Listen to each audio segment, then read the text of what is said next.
நடைபெறுகின்ற விக்கிரவாண்டி சட்டமன்ற இடைத்தேர்தலில் தேசிய ஜனநாயக கூட்டணி சார்பாக பாட்டாளி மக்கள் கட்சியின் வேட்பாளராக நம்முடைய இனமான காவலர் சமூக நீதி போராளி மருத்துவர் ஐயாவால் உங்களுக்கு நல்ல ஒரு வேட்பாளரை கொடுத்திருக்கின்றார்.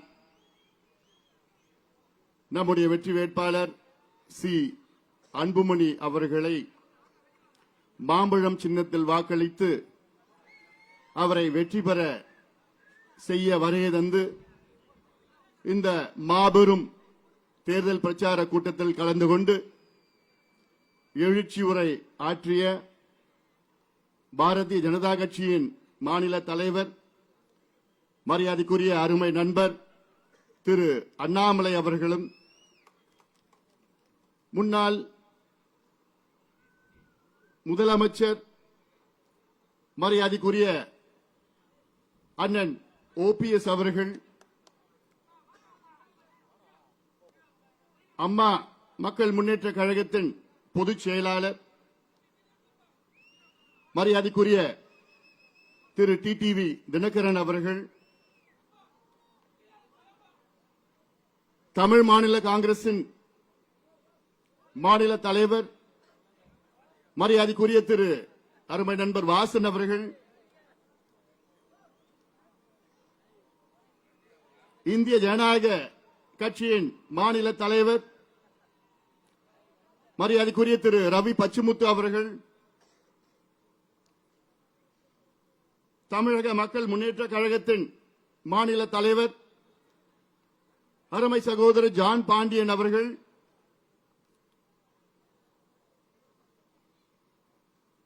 நம்ம எல்லோரும் அன்போடு வரவேற்ற பாட்டாளி மக்கள் கட்சியின் கௌரவ தலைவர் சட்டமன்ற உறுப்பினர் தியாக செம்மல் திரு GK மணி அவர்கள், இந்த நிகழ்ச்சிக்கு முன்னிலை வகிக்கின்ற மூத்த நிர்வாகிகள்,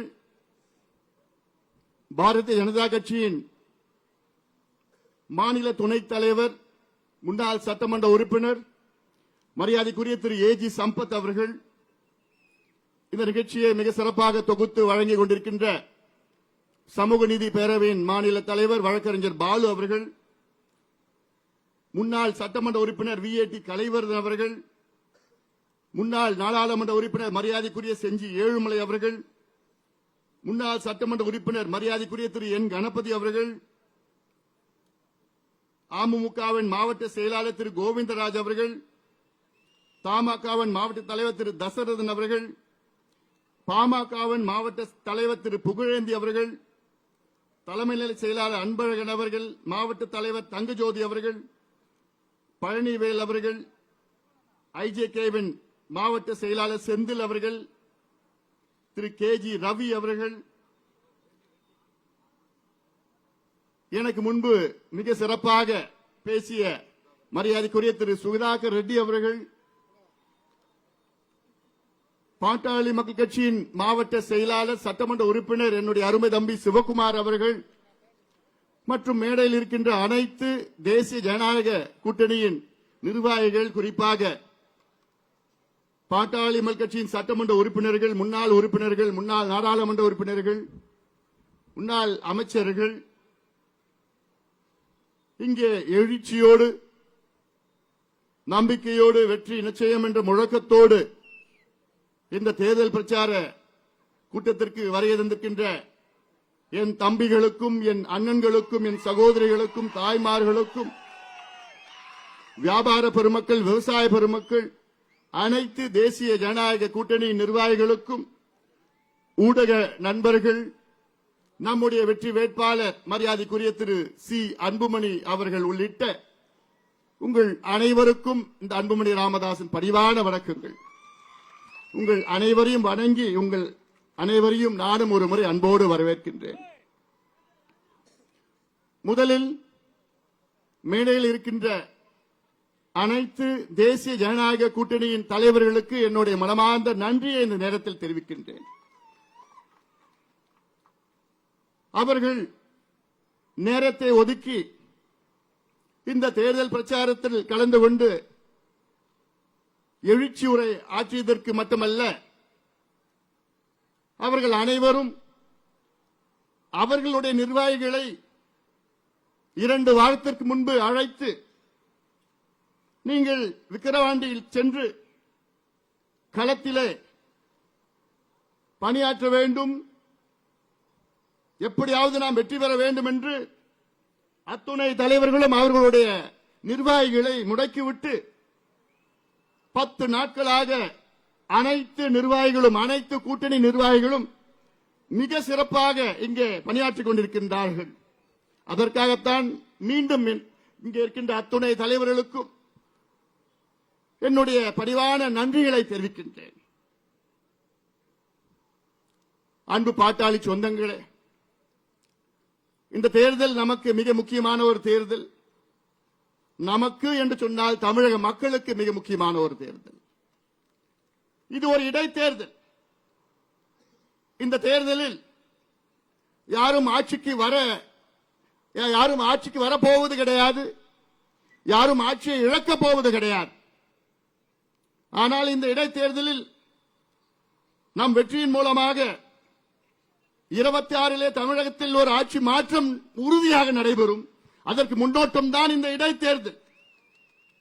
அருமை நண்பர் அண்ணாமலை அவர் சொன்னது போன்று புரட்சித் தலைவர் எம்ஜிஆர் அவர்கள் 72 திண்டுக்கல் இடைத்தேர்தலில் வெற்றி பெற்ற பிறகு 5 ஆண்டுகளில் தமிழகத்தின் ஆட்சியை பிடித்தவர் எம்ஜிஆர் அவர்கள். அதே உதாரணம் தான் விக்கிரவாண்டி சட்டமன்ற இடைத்தேர்தலில் நாம் வெற்றி பெற வேண்டும். அதற்கு இந்த தொகுதியில் உள்ள அனைத்து மக்களும், அனைத்து தரப்பு மக்களும், அனைத்து கட்சிகளை சார்ந்த மக்களும், அனைத்து சமுதாயங்களை சார்ந்த மக்களும் நம்முடைய வெற்றி வேட்பாளர் மிக எளிமையானவர், விவசாய குடும்பத்திலே பிறந்து உழைப்பால் உயர்ந்து உங்களுக்கு நன்கு அறிமுகமானவர், மிக மிக மிக மிக நேர்மையானவர் சி அன்புமணி அவர்களை நீங்கள் எல்லோரும் ஆதரவளித்து மாம்பழம் சின்னத்தில் வாக்களித்து அவரை வெற்றி பெற செய்யுமாறு உங்கள் எல்லோரையும் பணிவோடு பாசத்தோடு கேட்டுக் கொள்கின்றேன். எங்களுடைய இனமான காவலர் 45 ஆண்டு கால பொது வாழ்க்கையில் ஈடுபட்டு அடித்தள மக்கள், ஒடுக்கப்பட்ட மக்கள், அடக்கப்பட்ட மக்கள், தாழ்த்தப்பட்ட சமுதாயம், பட்டியலின மக்கள், சிறுபான்மை மக்களுக்காக ஆயிரக்கணக்கான போராட்டங்களை செய்து கொண்டு உங்களுக்கு எப்படியாவது சமூக நீதியை பெற்று தருவேன் என்று உறுதியேற்று இன்று 86 வயதிலும் ஊர் ஊராக சென்று மக்களை சந்தித்து ஒரு மாற்றத்தை தாருங்கள் என்று சொல்லுகின்ற எங்களுடைய இனமான காவலர் மருத்துவர் ஐயா அவருடைய அன்பு தம்பி இங்கே இருக்கின்ற சி அன்புமணி அவர்கள். அது மட்டுமல்ல, நம்முடைய பலமான கூட்டணி தமிழக மக்கள் ஆளும் திமுக மீது மிகுந்த கோபத்தில் இருக்கின்றார்கள். அதை பிரதிபலிக்கின்ற வகையில் விக்கிரவாண்டி தொகுதி சட்டமன்ற உறுப்பினர், சட்டமன்ற தொகுதியில் உள்ள அனைத்து தரப்பு மக்களும் ஒரு முறை எங்கள் கூட்டணிக்கு வாக்களியுங்கள். உங்களுடைய வாக்கு மிக முக்கியமான ஒரு வாக்கு. உங்கள் வாக்கினால் தமிழகத்திற்கு மாற்றம் கிடைக்கும், தமிழகத்திற்கு முன்னேற்றம் கிடைக்கும். இதைத்தான் நாங்கள் சொல்லி வருகின்றோம். தமிழ்நாட்டில் உள்ள கிட்டத்தட்ட 15 அமைச்சர்கள் கடந்த 10 நாட்களாக இங்கேயே தங்கி 100க்கும் மேற்பட்ட சட்டமன்ற உறுப்பினர்கள், கிட்டத்தட்ட 10 மாவட்ட பெருந்தலைவர்கள், 100க்கும் மேற்பட்ட ஒன்றிய பெருந்தலைவர்கள் எல்லாம் இங்கே தங்கியிருக்கின்றார்கள். அவர்களை பொறுத்தவரை இது ஏதோ ஒரு தேர்தல் கூத்து. இன்னும் 5 நாட்களில் அவர்கள் வெளியேறி விடுவார்கள். அவர்களுடைய வந்த வேளை உங்களுக்கு பணத்தை கொடுத்து, பொருளை கொடுத்து உங்களுடைய வாக்குகளை எப்படியாவது வாங்க வேண்டும் என்ற நோக்கம் அவருடைய நோக்கம். ஆனால் இன்று தமிழக முழுவதும் உங்களை எதிர்பார்த்துக் கொண்டிருக்கிறது. தமிழக மக்கள் மனதிலே திமுக ஆட்சி மீது மிகுந்த வெறுப்பில் இருக்கின்றார்கள், கோபத்தில் இருக்கின்றார்கள். அந்த கோபத்தை நீங்கள் அதை புரிந்து மாம்பழம் சின்னத்தில் வாக்களித்து எங்களுக்கு வெற்றியை கொடுங்கள். அதன் மூலமாக தமிழகத்தில் பல மாற்றங்கள் வரும். முதலமைச்சர் அவர்கள் சட்டமன்றத்தில் பொய்யை சொல்லி வருகிறார்கள். அமைச்சர்கள் எல்லாம் அன்றாடம் பல பொய்களை சொல்லி வருகிறார்கள். நம்முடைய கௌரவ தலைவர் ஜி.கே. மணி அவர்கள் சட்டமன்றத்தில் எத்தனையோ முறை பல கோரிக்கைகள் வைத்தார்கள். அதற்கு அத்துணை பொய்களையும் அமைச்சர்கள் மட்டுமல்ல, முதலமைச்சர் சொல்லி வருகின்றார்கள். இந்த தேர்தல் ஒரு பக்கம் திமுக உடைய பணபலம், அதிகார பலம், நம் பக்கம் இருப்பது கூட்டணி பலம், மக்கள் பலம். இதை நீங்கள் புரிந்து கொள்ள வேண்டும். இந்த தேர்தலில் திமுக, அதாவது நிச்சயமா நடக்காது, ஒரு பேச்சுக்கு சொல்றேன், திமுக வெற்றி பெற்றால் திமுக உடைய வேட்பாளர் நல்லா இருப்பாரு, அவர் குடும்பம் நல்லா இருக்கும். ஆனால் பாமக வெற்றி பெற்றால் நீங்கள் நல்லா இருப்பீர்கள், உங்கள் பிள்ளைகளுக்கு படிப்பு கிடைக்கும், உங்கள் பிள்ளைகளுக்கு வேலை வாய்ப்பு கிடைக்கும், கள்ளச்சாராயம் ஒழிக்கப்படும். இந்த மாற்றம் தான் வேண்டும் எங்களுக்கு. பக்கத்தில் இருக்கின்ற கள்ளக்குறிச்சி 15 நாட்களுக்கு முன்பு அங்க நடந்த சோகம் நான் சென்றேன், அங்கே பார்த்தேன். 65 பேர் தமிழக அரசால், முதலமைச்சரால் படுகொலை செய்யப்பட்டார்கள். அது நான் ஏதோ கள்ளச்சாராய சாவுன்னு சொல்ல மாட்டேன். திமுக அரசு அவர்களை கொலை செய்திருக்கிறது. கடந்த ஆண்டும் இந்த சம்பவம் விழுப்புரம் மாவட்டத்தில் மரக்காணத்தில் நடந்தது. அப்பொழுது முதலமைச்சர் அவர்கள் நாங்கள் இரும்பு கரம் கொண்டு அடக்குவோம், கள்ளச்சாராயத்தை ஒழிப்போம் என்று முழக்கமிட்டார். அப்பொழுதும் விசாரணை குழு அமைத்தார், எதுவும் நடக்கவில்லை. மீண்டும் கள்ளக்குறிச்சி மாவட்டத்தில் இந்த ஆண்டு நடைபெற்றது. அது மட்டுமல்ல, நேற்று திருவெண்ணநல்லூர் பகுதியில் டி குமாரமங்கலம் என்ற கிராமத்தில் கள்ளச்சாராயம் அருந்தி ஒரு பெரியவர் இறந்து விட்டார். 2 மருத்துவமனையில் அனுமதிக்கப்பட்டிருக்கின்றார். நேற்று நடந்த சம்பவம் இது. அப்பொழுது முதலமைச்சர் என்ன செய்து கொண்டிருக்கின்றார்கள், அமைச்சர்கள் என்ன செய்து கொண்டிருக்கின்றார்கள், எல்லாம் நீங்கள் புரிந்து கொள்ள வேண்டும். இந்த கள்ளக்குறிச்சியில் நடந்த சம்பவம் நாளை விக்கிரவாண்டியிலும் நடக்கலாம். அதை தடுத்து நிறுத்த வேண்டும் என்றால் இந்த தொகுதியில் உள்ள அனைத்து மக்களும், கட்சியெல்லாம் பார்க்காதீங்க, ஜாதி மதம் இனம் எதுவும் பார்க்காதீங்க, உங்களுடைய வாக்குகளை, உங்களுடைய கோபத்தை வெளிப்படுத்துங்கள். உங்களிடம் மிகப்பெரிய ஒரு ஆயுதம் இருக்கிறது. அந்த ஆயுதம் தான் வாக்கு, ஓட். அதை வெளிப்படுத்துங்கள். இது முக்கியமான ஒரு நேரம். இந்த வாய்ப்பை நீங்கள் பயன்படுத்திக் கொள்ளுங்கள். சட்டமன்றத்தில் முதலமைச்சர் அவர்கள் நாங்கள் தமிழ்நாட்டில் ஜாதிவாரி கணக்கெடுப்பு நடத்த மாட்டோம், இது எங்களிடம் அந்த அதிகாரம் இல்லை என்று ஒரு பொய்யை சொன்னார். மற்றொரு அமைச்சர் அவர்கள் எங்களுக்கு சமூக நீதியை நிலைநாட்ட எங்களிடம் தரவுகள் இல்லை என்று ஒரு அமைச்சர் சொல்கின்றார். மற்றொரு அமைச்சர் தரவுகள் இருக்கிறது, ஆனால் உங்களுக்கு நான் இடஒதுக்கீடு கொடுக்க முடியாது என்று சொல்கிறார். இன்னொரு அமைச்சர் தமிழ்நாட்டில் டாஸ்மார்க் சரக்கில் கிக்கு கிடையாது என்று ஒரு அமைச்சர் பேசுகிறார். இப்படியெல்லாம் சட்டமன்றத்தை கேலியாக, ஒரு கேலி கூடாரமாக மாற்றியிருக்கின்றார்கள் திமுகவை சார்ந்தவர்கள் எல்லாம். இதை நீங்கள் புரிந்து கொள்ள வேண்டும். கள்ளக்குறிச்சியில் 65 பேர் இறந்தார்கள். இன்னும் முதலமைச்சர் அங்கே இன்று வரை வரவில்லை. இது தேர்தல் பிரச்சாரம். இந்த தேர்தல் பிரச்சாரத்துக்கு முதலமைச்சர் வருவாரா என்று எனக்கு சந்தேகம். அப்படி வந்தாலும் உங்களுக்கு பொய்யான வாக்குறுதிகளை கொடுப்பார்கள். காரணம், திமுக என்றால் பொய்யான வாக்குறுதிகள் அவர்களுடைய டிஎன்ஏ இருக்கிறது. பொய்யை சொல்லி உங்களை ஏமாற்றி உங்கள் வாக்குகளை பெறுவார்கள். தேர்தல் முடிந்தவுடன் அதை உங்களை ஏமாற்றி விடுவார்கள். இது பலமுறை நான் உங்களுக்கு சொல்லியிருக்கின்றேன். ஏன் இந்த விக்கிரவாண்டி கடந்த இடைத்தேர்தலிலும் முதலமைச்சர் அவர்கள், இன்றைய முதலமைச்சர்கள், அன்றைய எதிர்க்கட்சி தலைவர் இந்த தொகுதியிலே பல வாக்குறுதிகளை கொடுத்தார்கள். நான் உள் ஒதுக்கீடு கொடுப்பேன் என்று ஒரு வாக்குறுதி கொடுத்தார். நாங்கள் ஆட்சிக்கு வந்தவுடன் நந்தான் கால்வாய் திட்டத்தை நாங்கள் நிறைவேற்றுவோம் என்று இன்னொரு வாக்குறுதி கொடுத்தார்கள். இப்படியெல்லாம் பல பொய்யான வாக்குறுதிகளை கொடுத்து இவர்கள் தொடர்ந்து தேர்தலில் அடுத்தடுத்தாக வெற்றி பெற்றுக் கொண்டிருக்கின்றார்கள். அதற்கு ஒரு தடையாக நீங்கள் இருக்க வேண்டும். பெரியோர்களே, தாய்மார்களே, அன்பு பாட்டாளி சொந்தங்களே,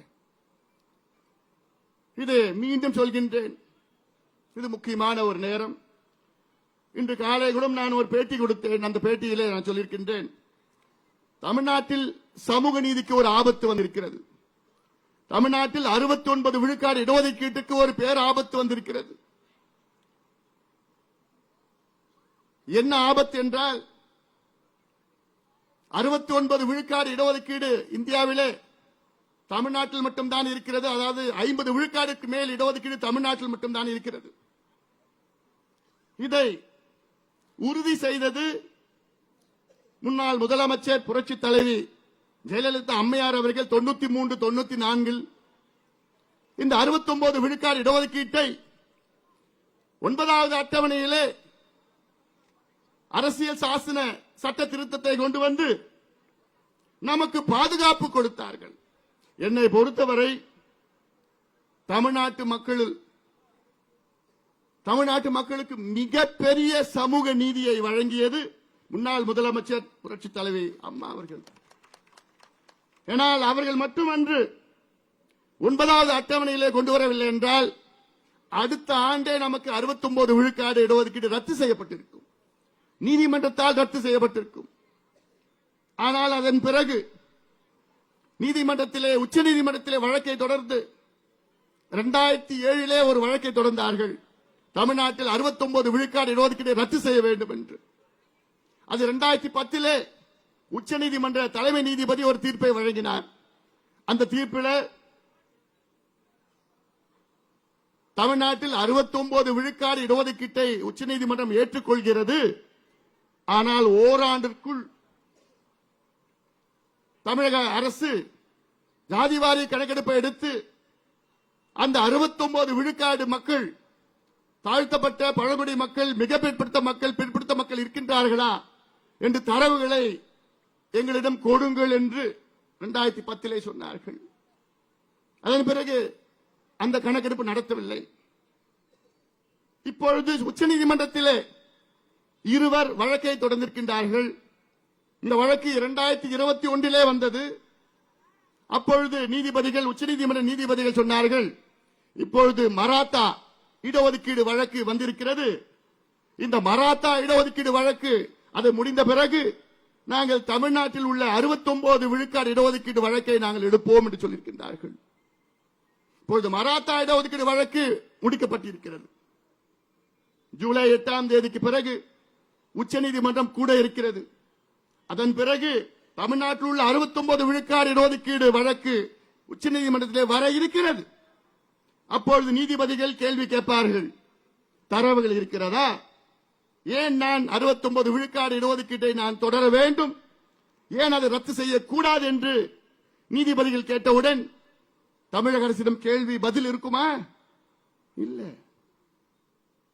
அதனால்தான் நான் சொல்கின்றேன், தமிழக மக்களை நீங்கள் புரிந்து கொள்ளுங்கள். இது ஏதோ ஜாதி பிரச்சனை கிடையாது, தமிழ்நாட்டுடைய முன்னேற்ற பிரச்சனை. தமிழக அரசுக்கு அத்துணை அதிகாரம் இருக்கிறது. ஆனால் எங்களுக்கு அதிகாரம் இல்லை, மத்திய அரசு தான் இருக்கிறது என்று நிச்சயமாக மத்திய அரசை நாங்கள் வலியுறுத்துவோம், மாற்று கருத்து கிடையாது. ஆனால் மத்திய அரசு எடுப்பது அது காஸ்ட் சென்சஸ். நாங்கள் கேட்பது சர்வே. இந்தியன் ஸ்டாட்டிஸ்டிக்கல் ஆக்ட் 2008 படி நாங்கள் கேட்பது சர்வே எடுங்கள். சென்சஸ் என்பது ஒரு மேக்ரோ லெவல். ஒவ்வொரு சமுதாயம் எவ்வளவு தலை எண்ணிக்கை மட்டும் எடுப்பார்கள். சர்வே என்பது அந்த ஒவ்வொரு சமுதாயம் எந்த நிலையில் இருக்கின்றார்கள். ஒரு உதாரணம், மீனவர் சமுதாயம் இருக்கிறது. அந்த மீனவர் சமுதாயம் எந்த நிலையில் இருக்கின்றார்கள், அவர்களுக்கு வீடு இருக்கிறதா, குடிசையில் இருக்கின்றார்களா, வீட்டில் கழிப்பறைகள் இருக்கிறதா, வீட்டில் எத்தனை பட்டதாரிகள் இருக்கின்றார்கள், எத்தனை பேர் அரசு வேலை செய்கின்றார்கள், அவர்களுக்கு படகுகள் இருக்கிறதா, வலைகள் இருக்கிறதா, வருமானம் எவ்வளவு என்றெல்லாம் கணக்கெடுப்பார்கள். இது மைக்ரோ லெவல் அசஸ்மெண்ட். இதுதான் மாநில அரசு எடுக்க வேண்டும். மாநில அரசு மட்டும்தான் எடுக்க முடியும். அதை வைத்துத்தான் சமூக நீதியை நீங்கள் நிலைநாட்ட முடியும். அதை வைத்துத்தான் கடந்த 50, 60 ஆண்டுகளாக இடஒதுக்கீடு பெற்றிருக்கின்ற அத்தனை சமுதாயங்களும் எந்த நிலையில் இருக்கின்றார்கள், எந்தெந்த சமுதாயம் தாழ்ந்திருக்கின்றார்கள், அவர்களுக்கு என்ன செய்ய வேண்டும் என்று திட்டமிட முடியும்.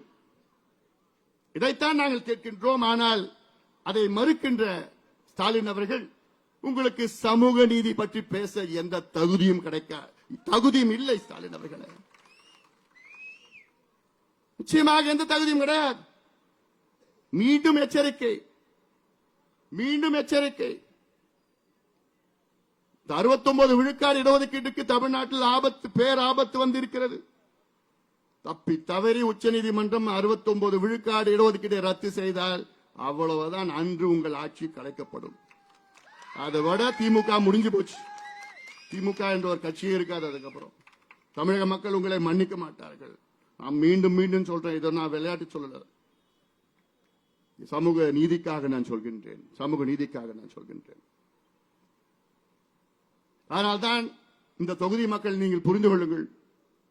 விக்கிரவாண்டி தொகுதியில் வாழ்கின்ற மக்களே, தமிழகம் முழுவதும் உங்களை எதிர்பார்த்துக் கொண்டிருக்கிறது.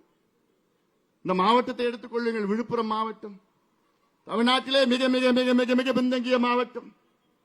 கடந்த 30 ஆண்டுகளில் எடுத்தீர்கள் என்றால் 10வது தேர்வு 12வது தேர்வில் கடைசி 3 இடத்தில் வருகின்ற மாவட்டம் விழுப்புரம் மாவட்டம். இந்த 30 ஆண்டுகளில் பர் கேபிட்டா இன்கம் கடைசியில் இருக்கின்ற மாவட்டம் விழுப்புரம் மாவட்டம். இந்த 30 ஆண்டுகளில் ஹியூமன் டெவலப்மெண்ட் இண்டஸ்ட்ரீஸில் கடைசியில் இருப்பது இந்த விழுப்புரம் மாவட்டம். தொழிற்சாலையில் இல்லாத ஒரு மாவட்டம், வேலை வாய்ப்பு இல்லாத ஒரு மாவட்டம். ஆனால் ஒன்றிலே முதலிடத்தில் இருக்கிறது. டாஸ்மாக் விற்பனையில், டாஸ்மாக் விற்பனையிலே முதலில் இருக்கிற மாவட்டம் விழுப்புரம் மாவட்டம். கல்வியிலே கடைசியில் இருக்கின்ற மாவட்டம் விழுப்புரம் மாவட்டம். குடிசையிலே அதிகமாக இருக்கின்ற மாவட்டம் விழுப்புரம் மாவட்டம். இதுதான் வளர்ச்சியா? இந்த மாவட்டத்தில் உள்ள விக்கிரவாண்டி தொகுதி இருக்கிறது, அது இன்னும் மோசமாக இருக்கிறது. எத்தனை அமைச்சர்கள் வந்தீர்கள். இதற்கு முன்பு இருந்த சட்டமன்ற உறுப்பினர் திமுகவை சார்ந்தவர். இந்த தொகுதிக்கு ஏதாவது செய்தார்களா? இல்லை.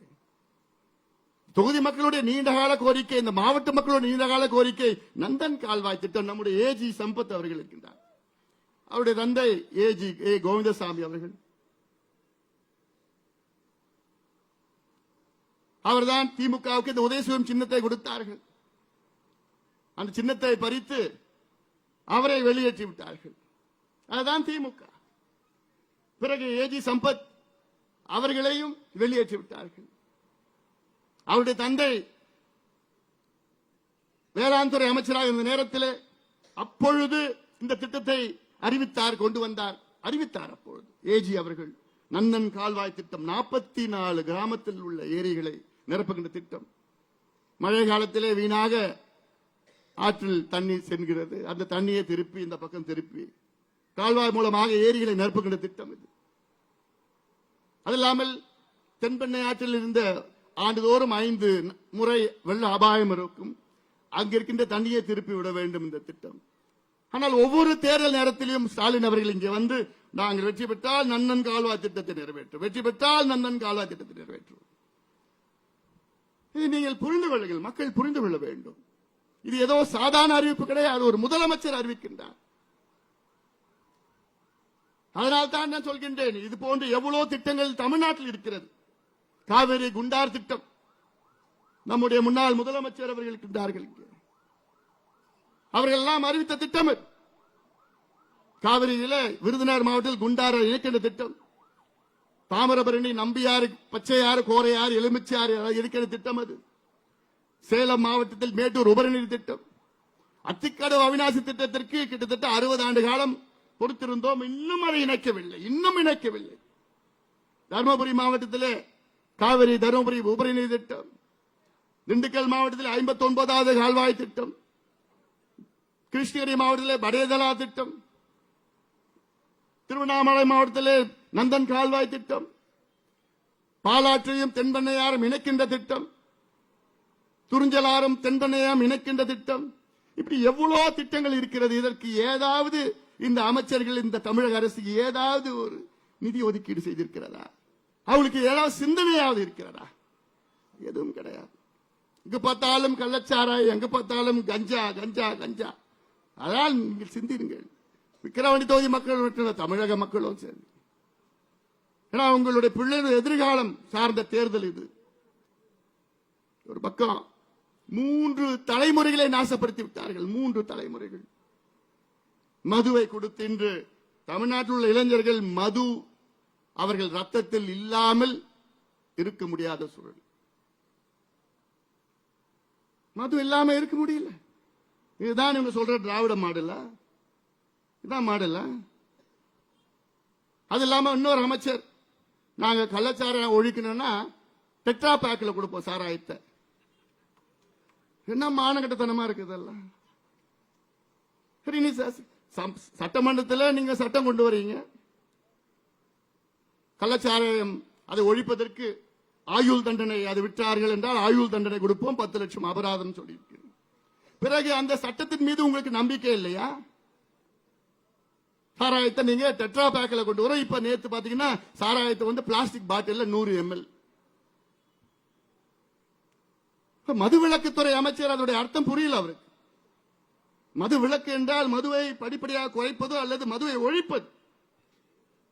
ஆனால் நம் தமிழ்நாட்டில் உள்ள மதுவிலக்குத்துறை அமைச்சர் என்பது மதுவை திணிக்கின்ற ஒரு அமைச்சராக இருக்கின்றார்கள். கேவலம் இந்த சாராயத்தை விட்டு தான் அவங்க ஆட்சி செய்யணுமா? இதுதான் உங்களுடைய நிர்வாக திறமையா? இந்தியாவில் உள்ள அத்துணை மாநிலங்களும் சாராயத்தை தான் ஆட்சி செய்கின்றார்களா? இல்லையே. எவ்வளவு திட்டங்கள் இருக்கிறது, தமிழ்நாடு எவ்வளவு இயற்கை வளங்கள் இருக்கிறது, அதை சரி செய்ய வேண்டும். ஆனால் அதைத்தான் நீங்கள் கொள்ளையடித்துக் கொண்டிருக்கிறீர்கள். காவிரி ஆற்றுல தடுப்பணை கட்டணும்னு சொன்னா நாங்க கட்ட மாட்டோம், ஏன்னா மணல் கொள்ளை அடிக்க முடியாது. நாங்க துடிச்சிட்டு இருக்கிறோம். காலநிலை மாற்றம், பருவநிலை மாற்றம், கிளைமேட் சேஞ்ச், குளோபல் வார்மிங் என்று சொல்லி சொல்லி சொல்லி அழுத்து போச்சு எங்களுக்கு. வருகின்ற மழை காலத்திலே தண்ணீரை மிச்சப்படுத்துங்கள், சேமியுங்கள், அதற்கு தடுப்பணை கட்டுங்கள். தடுப்பணை கட்டினா மணல் எடுக்க முடியாது, மணல் கொள்ளை அடிக்க முடியாது. அதுக்காக தடுப்பணை கட்ட மாட்டோம். இதெல்லாம் தொடர்ந்து சொல்லுகின்ற தமிழக அரசுக்கு ஒரு பாடத்தை நீங்கள் புகட்ட வேண்டும். நம்முடைய அருமை நண்பர் அண்ணாமலை அவர்கள் சொன்னது போன்று, நம் தலைவர்கள் எல்லாம் சொன்னது போன்று, தெரு தெருவாக அங்கே அமைச்சர்களும் சரி, ஆளும் கட்சியை சார்ந்த சட்டமன்ற உறுப்பினர்கள், அவர் கட்சிக்காரர்கள் எல்லாம் இருக்கின்றார்கள். காவல்துறைக்கு என்னுடைய வேண்டுகோள், நாங்களும் பொறுத்து பொறுத்து பார்த்தோம். எங்க பொறுமைக்கும் எல்லாம் இருக்கிறது. சட்டத்தை நாங்கள் மதிக்கின்றவர்கள். என் தம்பிகளை ஓரளவு கட்டுப்படுத்த முடியும் என்னால.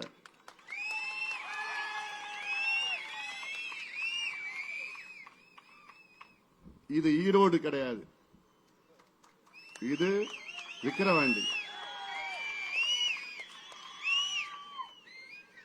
கண் அசைச்சா போதும், சொல்லக்கூட வேண்டாம். ஆனாலும் நாங்கள் சட்டத்தை கட்டுப்படுத்துவோம், சட்டத்திற்கு உட்பட்ட நாங்கள் செயல்படுவோம். நியாயமாக இந்த தேர்தல் நடைபெற வேண்டும். தமிழ்நாட்டில் பஞ்சாயத்து தேர்தல் கூட நியாயமா நடக்கும். ஆனா இந்த விக்கிரவாண்டி சட்டமன்ற தேர்தலில் அதை விட மோசமா, கேவலமா, ரொம்ப மோசமா. இங்க தேர்தல் அதிகாரின்னு ஒருத்தர் இருக்கிறார், அவர் எங்க இருக்கிறான்னு யாருக்கும் தெரியல. டிஆர்ஓ, ஒரு டிஆர்ஓ தேர்தல் அதிகாரியா போட்டா அமைச்சர் வந்தோன்னு செல்யூட் அடிக்கிறாரு. ஏன் எம்எல்ஏ போனாலே செல்யூட் அடிக்கிறாரு. இவர் என்னத்த தேர்தலில் நடத்த முடியும்? நாங்க அன்னைக்கு ஐயா கூட்டத்துக்கு வராரு, ஐயா கூட்டத்துக்கு வந்த சிந்தாமணிக்கு போறாரு. அங்க பார்த்தா திமுக காரங்க 4 மணிக்கு பெண்கள் இங்க வந்தீங்கன்னா உங்களுக்கு எல்லாருக்கும் 2000 ரூபாய் கிடைக்கும். ஐயா கூட்டத்துக்கு யாரும் போக கூடாதான். அங்க போகாம இங்க யாராவது வந்து 2000 ரூபாய் பெண்களுக்கு கொடுப்போம்னு இப்படி பணத்தை வைத்து அநியாயம் செய்து கொண்டிருக்கின்றார்கள். நாளைக்கு என்ன செய்வாங்க அதுவும் ஞாபகம் வச்சுக்கோங்க. நாளைக்கு உங்களுடைய பெண் பிள்ளைகளை அடைச்சி வச்சு நீங்க திமுக ஓட்டு போடலன்னா அவங்க பொண்ணு பிள்ளைகளை அடைச்சி வச்சு போய் ஏதாவது செஞ்சிடுவோன்னு மிரட்டுவாங்க. அந்த நிலைக்கும் அடுத்த தேர்தலில் போவாங்க. அது நடக்கும். அதனால அவங்க காசு கொடுத்தானா நீ போயிடாதீங்க. அதை எப்படி உடைக்க முடியும்னு பண்ண முடியும். ஆனா நாங்களும் காவல்துறைக்கு நாங்க கம்ப்ளைண்ட் கொடுக்கிறோம். எத்தனை புகார் கொடுத்துட்டு இருக்கிறோம். நடவடிக்கை எடுக்கலன்னா அதுக்கப்புறம் ஒன்னும் செய்ய முடியாது. நாங்களும் பார்த்துப்போம். அதனால இதையெல்லாம் சிந்தித்து பாருங்கள். தேர்தல் எங்களுக்கு நியாயமா நடக்கணும். ஏன்னா இன்னைக்கு இந்த தேர்தலை பொறுத்தவரை எல்லா கட்சிகளும் நம்முடைய வெற்றி வேட்பாளர் தேசிய ஜனநாயக கூட்டணி வேட்பாளர் சி அன்புமணிக்கு வாக்களிக்க முடிவு செய்து விட்டார்கள். எல்லா கட்சியிலும் நான் சொல்கிறேன், இன்க்ளூடிங் திமுக. திமுக கட்சிக்காரர்களும் இங்க இருக்கின்ற வாக்காளர்களும் அன்புமணி அவர்களுக்கு வாக்களிக்க முடிவு செய்து விட்டார்கள். எல்லா கட்சிகளும் சரி, எல்லா சமுதாயங்களும் சரி. திமுக தானே அதுல PhD பண்ணிருக்கிறாங்க. இந்த சமுதாயத்தை 2 சமுதாயத்தையும் மோத விடணும், 2 சமுதாயத்துக்கும் சண்டை போட்டு விடணும். ஏன்னா அப்பதான் அந்த வாக்குகளை அவங்க பறிக்க முடியும், இந்த வாக்குகளை அவங்க பறிக்க முடியும். இதான் காலகாலமாக செய்து கொண்டிருக்கின்ற சூழ்ச்சி செய்து கொண்டிருக்கின்ற திமுக. இதெல்லாம் முறியடித்து நிச்சயமாக இந்த தேர்தலில், இந்த இடைத்தேர்தலில் நம்முடைய வெற்றி வேட்பாளர் அன்புமணி குறைந்தது 50,000 வாக்குகள் வித்தியாசத்திலே வெற்றி பெறுவார். அது உறுதி. அதனால தான் இங்கே அத்துணை தலைவர்களும் இங்கே வருகை தந்திருக்கின்றார்கள்.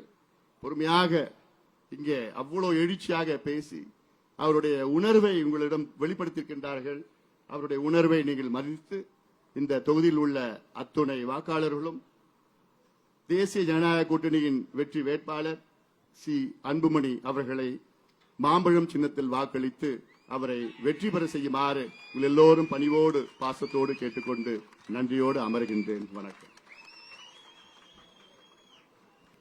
அடுத்து நமது இடைத்தேர்தல் பணியை சிறப்பாக செய்து கொண்டு இந்த நிகழ்ச்சியை சிறப்பாக நடத்துவதற்கு கடுமையாக பாடுபட்டு வரக்கூடிய பாட்டாளி மக்கள் கட்சியினுடைய மாவட்ட செயலாளர் சட்டமன்ற உறுப்பினர் அண்ணன் சிவக்குமார் அவர்கள் இப்பொழுது நன்றி தெரிவிக்கிறார்.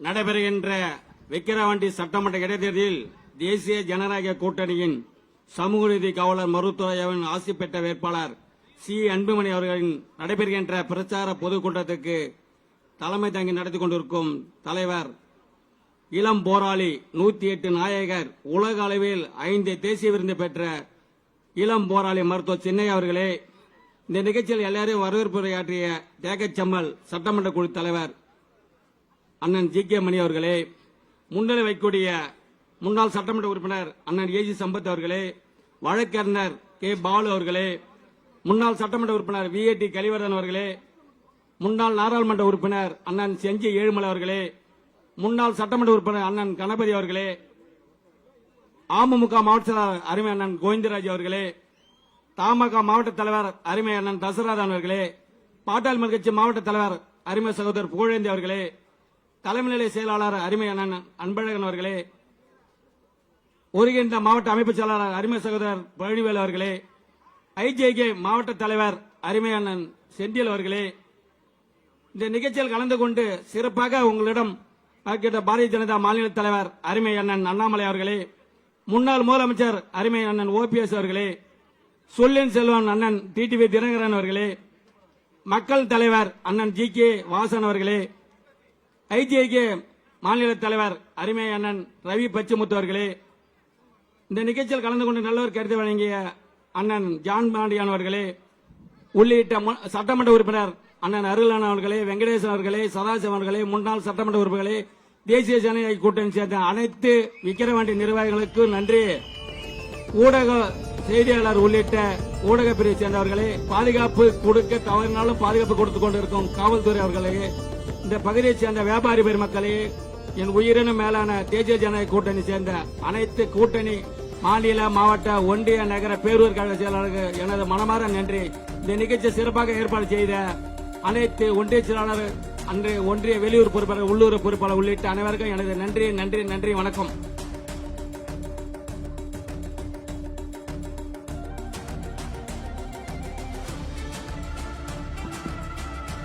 முடியும்.